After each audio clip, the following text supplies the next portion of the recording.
you see the camera right there? Yeah, that's good. Just check it.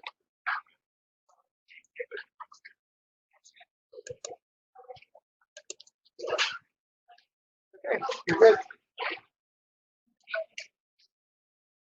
All right, while everybody's eating, getting ready to start listening, I'll just kind of introduce myself. I'm Kevin Ash. I'm the founder and president of Ellisdale Construction Development. We have Tina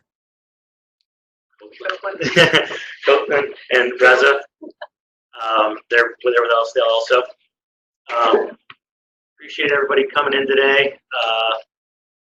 Ellisdale, I founded the company 15 years ago on the basis of doing urban infill mixed-use residential. I started my career with Pulte Homes, doing condos, wood frame condos for Pulte.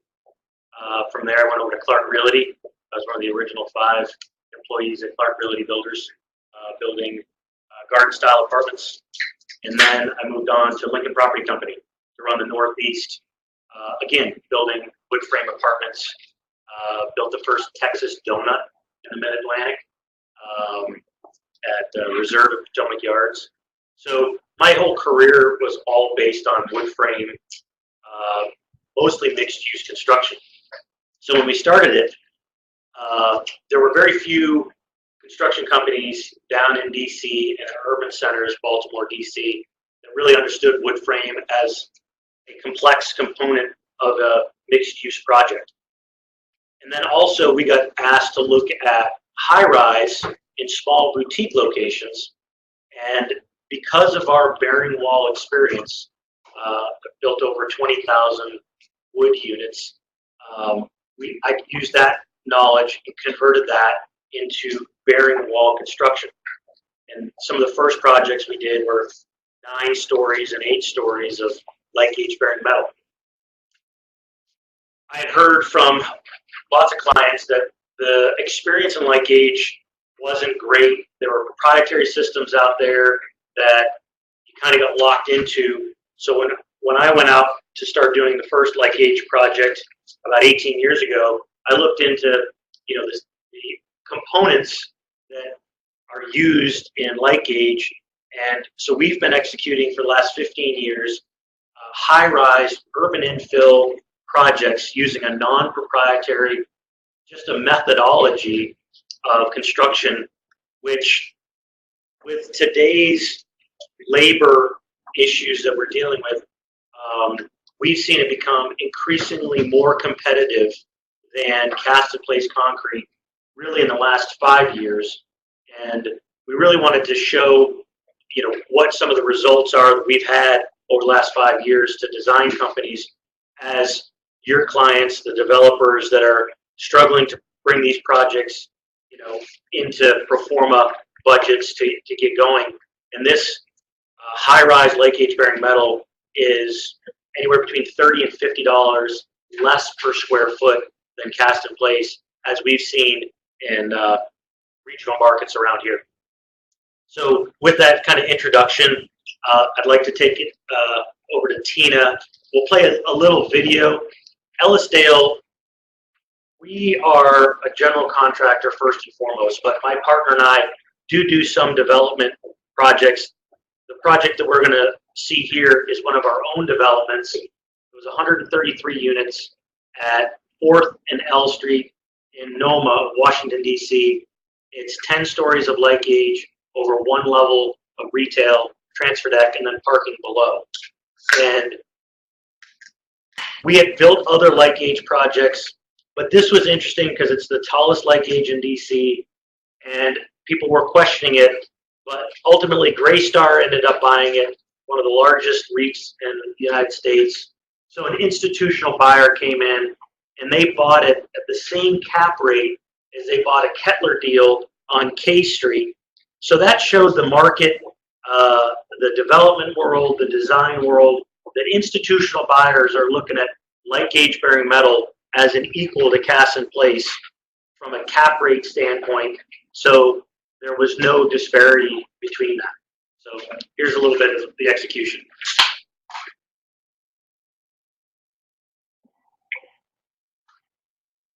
The role of the architect is evolving. with the concept of bringing all of the design talents for architecture, engineering, interior design, we're really able to innovate. We're providing a complete set of design documents that solve all of the design issues for the entire building, structural system, and assembly, working with the general contractors to get a very competitive final price for the project. In Washington, D.C., historically, we've been building low-rise with wood frame construction and high-rise with cast place. And now with Like Eastern Metal on floors, we're able to build on these boutique sites faster, higher, and less expensive. We're able to bring together all the design professionals. 3.5 months from transfer So we're really assembling the entire building parts faster and better using a methodology that allows for great price competition and ultimately better quality for residential communities. But Like Eastern Metal, unlike that, floor level, we're able to deliver. But this floor level, we deliver exterior walls, all the bearing walls, all the corridor walls, elevator walls, stairwell walls. So floor by floor, we're delivering a lot more product in less time than cast and flake. The pre-manufactured building walls that form all of the basic housing units are made off-site in an industrial environment that increases the quality of the construction. Having the walls pre-done allows the windows to be built precise and cold, which allows us to put the windows in production and have a nice tight fit. It also allows the walls to be sheathed ahead of time, so it eliminates the whole process of scaffolding and sheathing the building as we go up. This first floor is built like a traditional building, and it works great for the amenity space and retail space. It also allows for basement parking. There's a transfer slab at the second floor, and from the second floor up through the 10th floor are the housing units. Like Eastern Metal allows us to fit in a sweet spot above 75 feet and under 130 feet, which allows us to maximize our height. We've calculated that we would need about 500 square feet per floor plate if we had columns. We've designed these elevators and stairboards such that they can be constructed at the same time that the rest of the floor panel are installed. Another big benefit is the cabinets, millwork, casement can all be pre-ordered because this component is so precise that by the time you have It's very handy. These walls, designed by our in-house construction team, illustrate the bearing wall panel as they finish the floor. Go right below that floor and start putting in structure. So it's like an assembly line approach. You're able to never slow down, continually constructing the buildings with bearing walls. Holistic design approach, builders to integrate the overall design.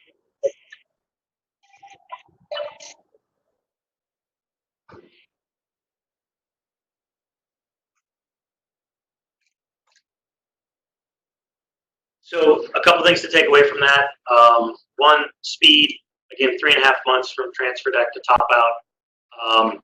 But how that translates into cost savings, we had a 15-man crew that was putting in place 15,000 square feet of walls and floor deck in about every 10 days.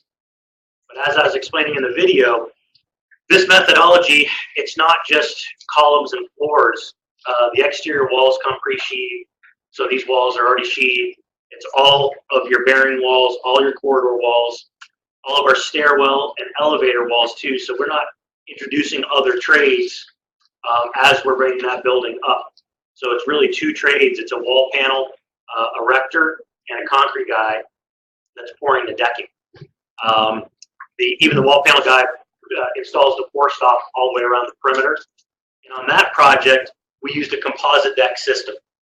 And in DC, where the height limits are what they are, this is probably the most prevalent system that we've been using, because the floor ceiling assembly is the same as 8 inches of concrete.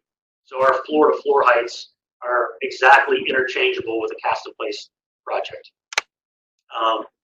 So with having all of that product in there, not having to design around columns, we're able to get the building up weather tight, and the other thing with this methodology, we keep our walls somewhere between 16 and 18 feet apart.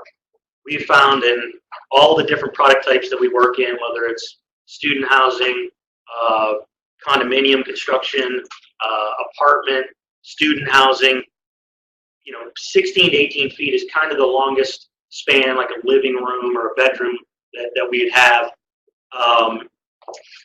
So with our wall space that distance and our gauge thickness of our composite decking, we don't have any reshoring.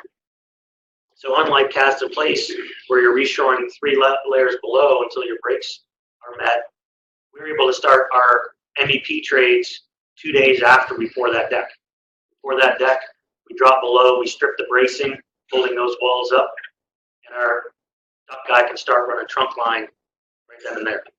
Our plumber, our sprinkler guy, our electrician, they start coring it right then and there. Usually we're coordinating one coring company to come in and core an entire floor. So that deck system, it just has woven mesh in there. Sometimes when you have cantilevered decks, you have regular rebar in those cantilevered areas. But it makes for a really economical, fast system to get up and under roof and get weather tight. The other type of floor ceiling assembly we've been using is a bar joist. There's lots of different bar joist manufacturers out there. I think we tend to use EcoSpan the most. That's not a requirement, but that's just what we've typically been using. And this gets a longer span, but again, it eats up height and skin cost when you're dealing with a bar joist 16, 18, 20 inches thick. But less bearing walls, a little more expensive floor system, but if you don't have the height, there can be some benefits. If you don't have a height limitation on your building, there can be some benefits to this floor ceiling assembly. We've used it in condo construction where you don't want bulkheads, you don't want drops, you want everything in that interstitial space. So it has a kind of a better finished ceiling. So we have used it in those scenarios. Again, with this, it's a much smaller concrete component to it. But again, depending on your spans, it's going to depend on the depth of that bar joist. In both scenarios, sound in an IC rating, it's better because there's more divisions of breakup. In the composite deck scenario, we use an 1.5-inch resilient channel underneath that composite deck. We fill that with 1.5 inch of sound attenuation blanket, but also allows you to get wiring and junction boxes. Unlike cast in place where you have to, those are all in beds and it's all conduit run wiring. We can do all that stuff after the fact.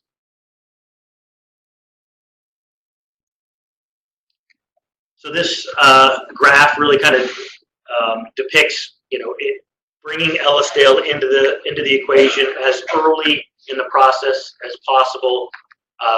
Has the greatest impact on cost savings. We have now built 12 light gauge bearing metal buildings in and around the Washington, D.C. metro area. I'm pretty confident that's the most any general contractors built. So we have the experience.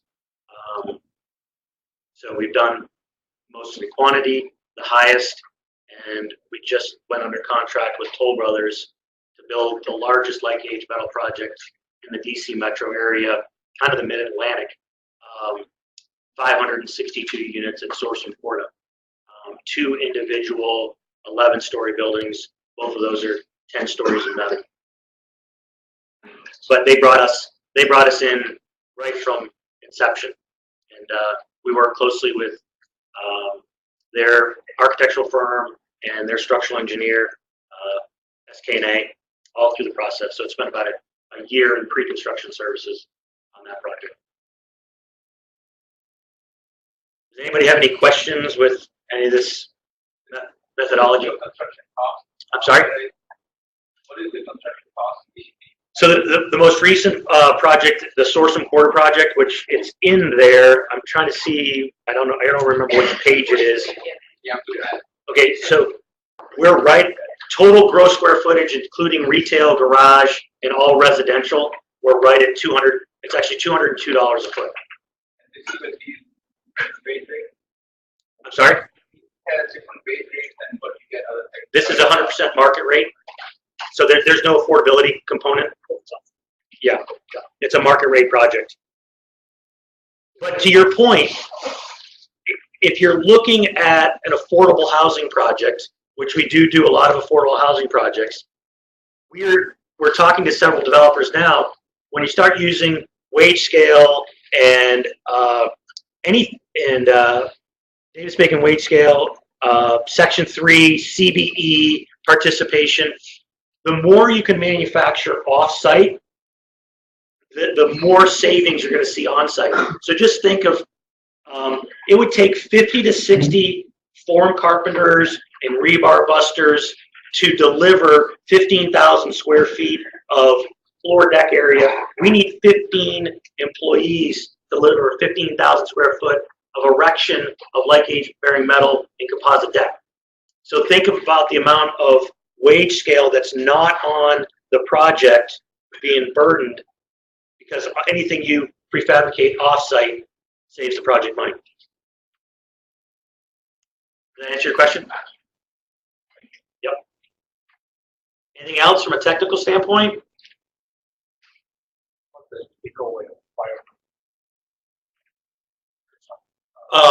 All the walls are 1 hour rated. So it's just 1 hour rated, bearing wall construction. And with the composite deck, the concrete, the thickness of that concrete has a 1 hour rating. So, and then with the bar joist system, again, it's a 1 hour rating with your 5/8 inch gypsum underneath the concrete. So that whole bar joist assembly is UL rated. It's all 1 hour. So in the shapes of the building, there are quite a few of them which are not exactly panel, and they have different Complete sizes. autonomy, angles, any description you want. Does that change the construction cost? I'm sure there's going to be some relative cost to it, maybe more on skin than actual panel construction. The real driver of the panel construction cost is obviously it's a bearing wall system, so you got to stack. Now your upper floors, a lot of times we're seeing buildings step back as you get up higher. As long as you're picking a point load and you're transferring that down, it's not really changing your cost. But trying to get that rhythm, we see 14, 16 feet, it's bedroom, living room, or it's bedroom, living room, bedroom in a 2-bedroom scenario. And you can have variations to those.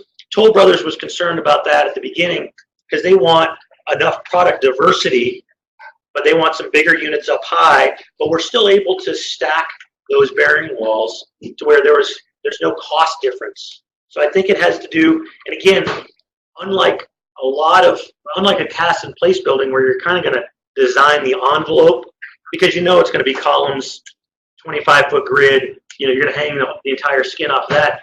With a like age building, you're kind of designing from the inside out.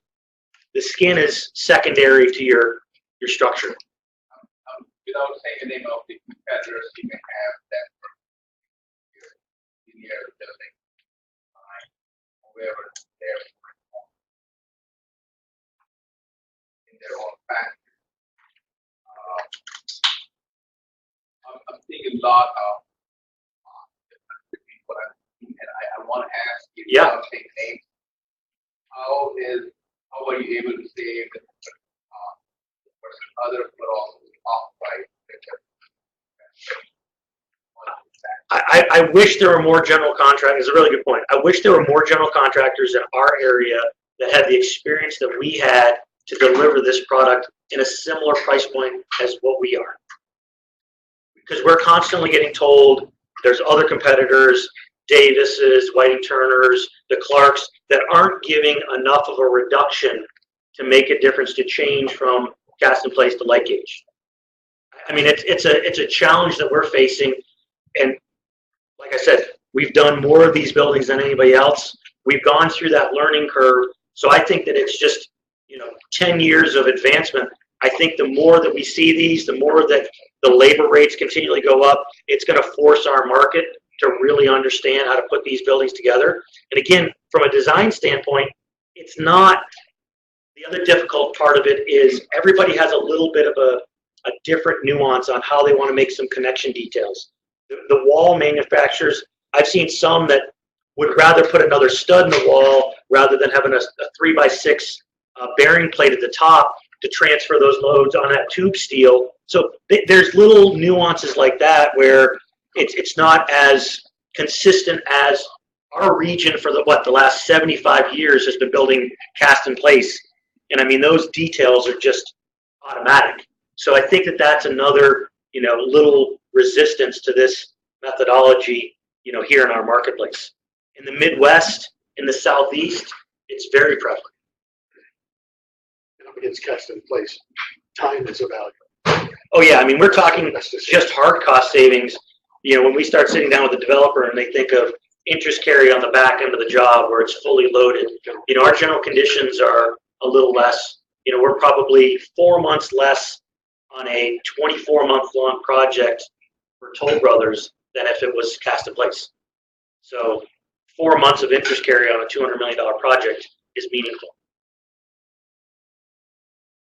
Toll Brothers says, and these are their words, that this methodology on Source and Corda saved $16 million in the deal.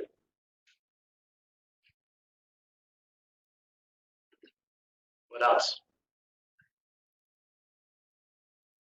So getting into nitty-gritty, Please. so we just finished Was it metal? Was it proprietary or was it proprietary? Okay. So your No competition. We're not proprietary. Each one of these components is all competitively bid out. We have 5 different wall panel manufacturers.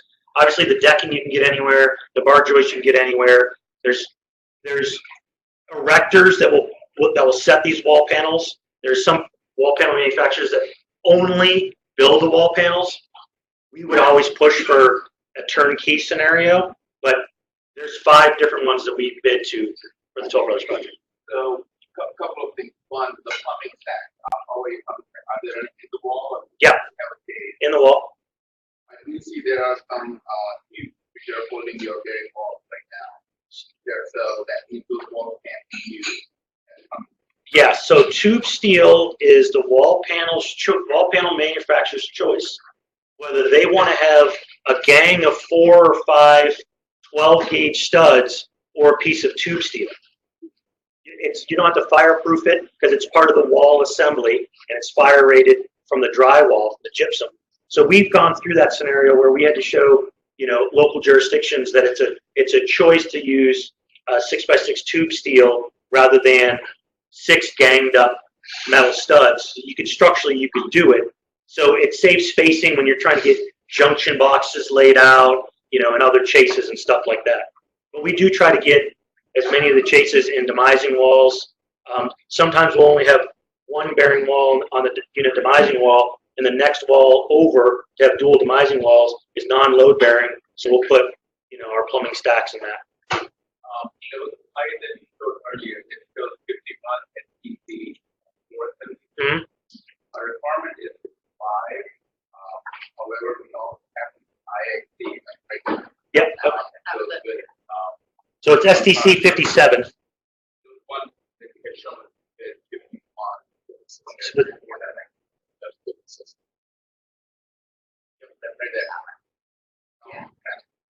with 6 inches. So I think that's just the 6 inches of concrete without the resilient channel and the acoustic insulation underneath of it. And then there's drywall.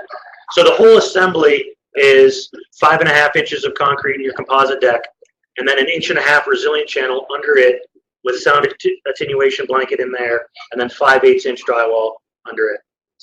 So I think once you get that, What is that total assembly? 8 inches. Total assembly that Well, that's a composite deck, which is 8 inches. The bar joist is whatever the span is. So, I mean, we've gone down as narrow as 14 inches for the bar joist, and we've gone up as much as 20 inches, but the 20-inch bar joist will span like, I can't remember, like 32 feet or something like that. So the Adele condominium, which is in your packet there, I think it's one of the earlier images. The Adele condominiums on 16th Street, 3 blocks from the White House, right there. That one is 8 stories of light gauge bearing metal, and there's bar joists in that one. There's only 3 bearing walls in that project. The 2 exteriors and 1 down the middle. And we used bar joists that went side to side 25 feet. That project had 4 floors of office with 4 levels of residential on top. And the residential sold for $1,000 a foot. Every customer that came in and walked that, they didn't know the difference whether it was light gauge or cast in place. They were walking on concrete floors. One comment, how much did you have to soup up the transfer slab to support this? That one didn't have a transfer deck, but yeah, again, it all depends on how many stories there are. The Aspen project that was at 4th and L, there were some internal beams that were like 30 inches, and the remainder of the transfer deck was like 20.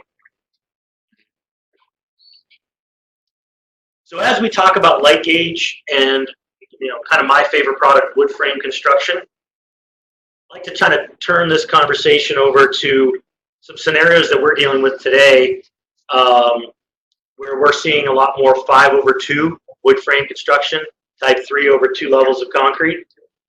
And we are working on right now a couple projects where we've actually converted it to 7 stories of light gauge versus 5/2. We've looked at dozens of scenarios.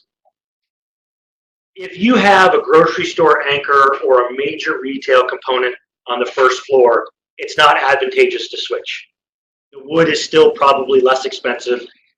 But whenever you start looking at small neighborhood retail and that first floor has a lot of residential in it, then that's when you're getting the cost savings. Getting the concrete guy off the site as quickly as possible saves a ton of money.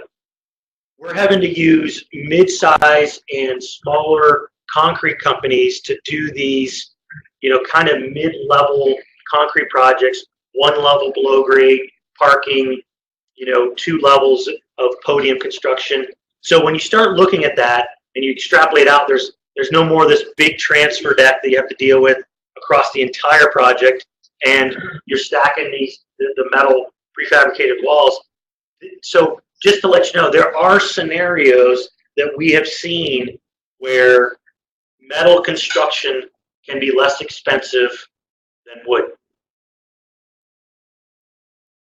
Looking at what you guys said, we had a client, they came to us and said, look, Kevin, we're going to do 5/2. We have 2 levels of below grade parking. This is a suburban urban area, I should say, metro location. There's no height limit. They were maxed out on the number of units that they could do. And they had a grocery store anchor for the retail, a Harris Teeter. And they said, do you think you can improve? We're going to do 5 of wood over 2 of retail, 2 levels of parking below, grocery store anchor on the first floor, parking on top of that grocery store anchor, and then 286 units of wood on top. So we went back and we scratched our heads, knowing that the structure that we had, we didn't have a height limit. So we went back and we came up with a scenario where we did first floor retail, the grocery store anchor, 3 levels of concrete on top, and 5 levels of metal on top of that. It was $7 million less. No underground. Yeah. Mm-hmm. So there was no height limitation. You could clad that, you know, that parking structure there. There's no sheeting and shoring, no excavation, and because you're too high to do wood, doing the light gauge and a bar joist system made all the difference in the world. we're doing that for the Peterson companies right now in Fairfax County. They had a condo project. They had no height limitation. So we did some scenarios and we showed them, they were looking at doing 75 units of condo. It's now a 12-story building, 213 units of apartments by doing 1 level below grade parking and then 3 levels of parking above grade and then apartments on top of that. 9 levels of parking on top of that. A maximum floor to floor? Minimum. I'm sorry, minimum. Oh, a minimum? The, No, maximum. If we wanted to do a 30-foot space or a 24-foot space, or If you're I- in the space, for that 30 first. feet tall would it work? probably not 30. I mean, I'd probably do that out of steel. Again, still prefabricate, bring the steel in. Yeah, that's really tall. I mean, I would see retail at 16, 18 feet being no problem. Yeah. Yeah. Yeah, I'd probably bring, and to talk about steel and my aversion and figure out ways to save money, we have a affordable housing project, wage scale, 1/5. We're doing a steel transfer deck for the first floor and 5 levels of wood on top of it. Within the transfer level. Retail and residential amenity space. So it's 8,000 square feet of retail and 109 units above it. But steel retail, because I need an erection crew of 12 people, and it's going to take them about 3 weeks to erect that first floor steel transfer deck. And then I'm just pouring a composite deck on top of it, and then going 5 stories of wood. No parking. No, it's a precast garage behind. But I just took out, it was like $250,000 of wage scale labor in concrete alone, just to do that 1 level transfer deck.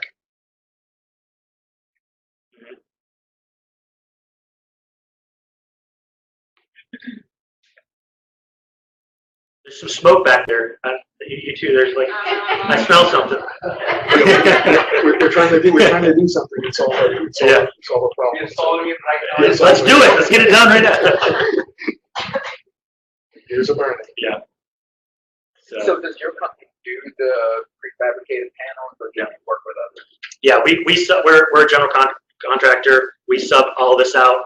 I think what part of this is lessons learned. We've developed some of these projects our own. So these are real-time, known quantities from our own experience and putting our own skin in deals like the Aspen, along with the experience of building this product type. So when you were saying that they come pre-sheet, you're looking at products that, don't have to put additional barrier over top just joint. No, I mean, How's that we done without the scaffolding? No, we do full fluid applied in some scenarios. We've done blue skin on some scenarios. So the actual waterproofing membrane is, independent of the sheathing. We're using that sheathing as a barrier to get our windows in and get the project weather tight. So unlike a cast in place building where you're gonna, as soon as you get those walls done and you remove your shoring, then you're gonna have a drywall company come in and frame those exterior walls. Then you got to scaffold that exterior and sheathe it.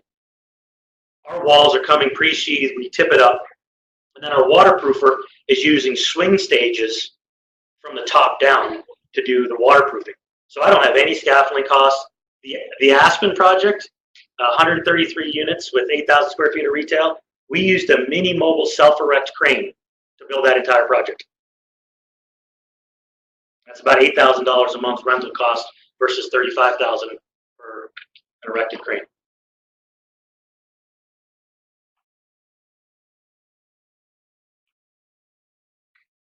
Your diagram for the panel system, Okay, the bar joist one. or Joyce, it shows, I assume that's the corridor, One more back, I think.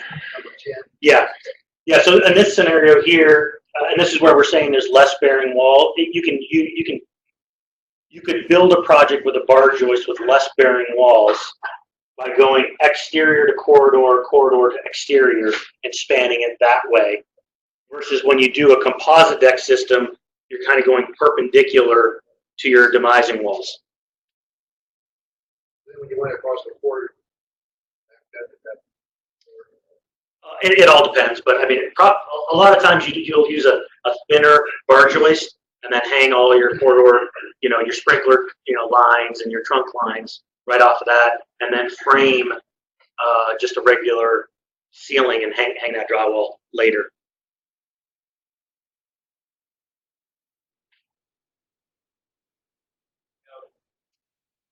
As we all know, metal and Why not? This is all done with recycled appliances predominantly. I'm going with the end. So you need 2 inches of experience. We talked about metal stud here, cedar beam metal. Same as concrete, right? Well, if you're going high rise, correct. Yeah. same scenario. But not as good. Not as wood. You can just do. Correct. Have any to do with that. Again, it depends on the energy code, right, and how your mechanical systems and glass and stuff like that when you're in type 3, right? It does, and DC it does not. DC requires that extra gas don't penetrate. That is a conduit. Right. And everything that comes outside of cavity, outside of diaphragm, has to be not able to conduct. Right? Yep. So that means, non-metallic leader and stuff like that. I have a system that is with it. Knowing this is how it happens. We have not looked at a DC specific project with metal in lieu of wood in a type 3 scenario. Because the zoning requirements in FAR wouldn't allow you to flip parking or do some of the scenarios that we see in suburbia. So we haven't tackled that equation yet. Everything that we've done in DC has all been high rise. All the more reason for that to apply. I'm saying, even with high rise, your system, you have a system putting on metallic figure of support system to apply. What is this pipe? Yeah, it just continuous insulation. Easier. You mark weight. Yeah, it's the same scenario as you're dealing with concrete high rise. The skin is the skin. So we look at that from a scenario. And the metal, I mean, you can see from some of these diagrams, we've done 8-9 stories of masonry. You have relieving angles that are built right into your wall panels. So that's not an issue.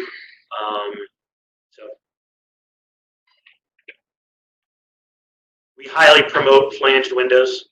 We really like a flanged window for weather tightness, the ability to tape those, really seal it off.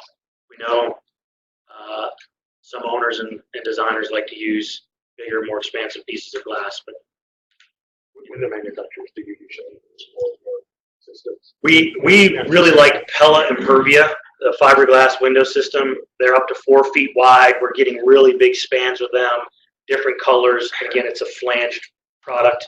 So Anderson makes a similar product.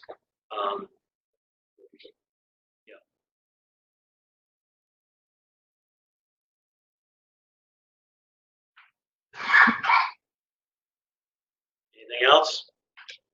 We're already team. I don't know if the other locations, Do they have any questions? Are we able to yeah, I'm talk not to sure. I know other we had them locations? set on mute, But I think but I guess they could. other locations, do you have any questions?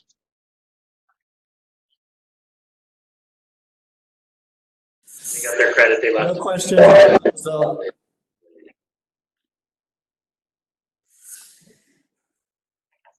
Just the only other note that I have a couple AIA sign-in sheets. If you haven't signed in and you would like to receive AIA credit, please sign in before you leave, and I'll be taking this with me.